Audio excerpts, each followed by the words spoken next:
అలా ఒక అద్భుతమైన కూర వండుతున్నానండి. చపాతీలో కానీ రైస్లో కానీ చాలా బాగుంటుంది. చూడండి, తాలింపు గింజలు వేసుకొని ఉల్లిపాయలు వేసుకున్నాను, కొంచెం కరివేపాకు,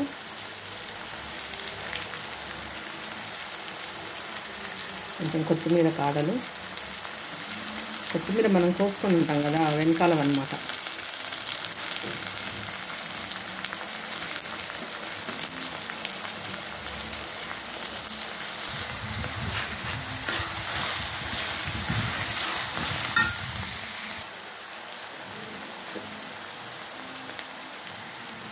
సరిపడినంత సాల్ట్.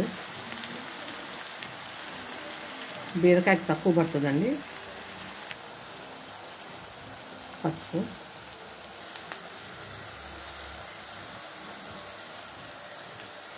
కొంచెం అల్లం వెల్లుల్లి పేస్ట్,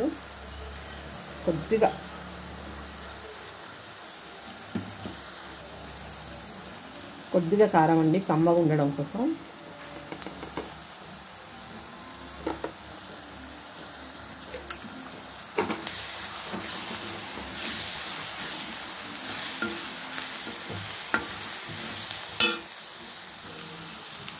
చూడండి, ఉల్లిపాయలన్నీ మగ్గిపోయాయి కదా. బీరకాయ సన్నగా తరిగిన బీరకాయ ముక్కలు వేసేసుకున్నాం.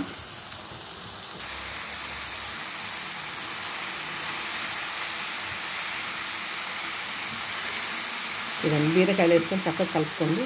లాస్ట్కి సీక్రెట్ అన్నమాట, నేను ఇప్పుడే చెప్పాను ఎందుకు బాగుంటుంది అనేది. బీరకాయ ఇలా మామూలుగా అందరూ వండుకుంటారు.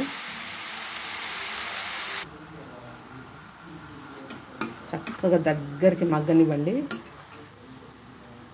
తొందరగా మగ్గిపోతాయి బీరకాయలు కదా, వాటర్ వచ్చేస్తుంది. మనం ఇంకేం వేయక్కర్లేదు. చూడండి, ఒక 2 నిమిషాలు అయితే ఇంకా మగ్గిపోద్ది. ఒక 2 మినిట్స్ ఆల్మోస్ట్ అయిపోవచ్చింది. చూడండి, ఉడికిపోయి ఇలా దగ్గరికి వచ్చేయాలి. పూర్తిగా దగ్గరికి వచ్చేయాలన్నమాట. వచ్చేసిన తర్వాత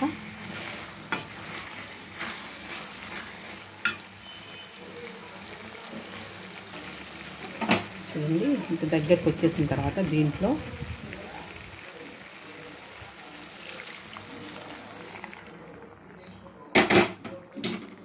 ఒకటి పాలు పోయండి. చపాతీలోకి అద్భుతంగా ఉంటుంది అన్నమాట.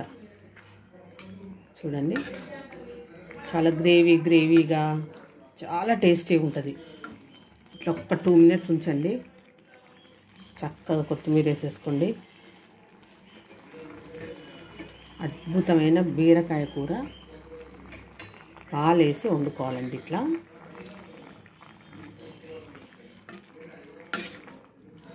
చూడండి, ఎంత గ్రేవీగా ఇట్లా ఉంటుంది అన్నమాట. సో నా వీడియో కనుక మీకు నచ్చినట్టయితే ప్లీజ్ లైక్ చేయండి, షేర్ చేయండి, సబ్స్క్రైబ్ చేయండి. థ్యాంక్ యూ సో మచ్ అండి.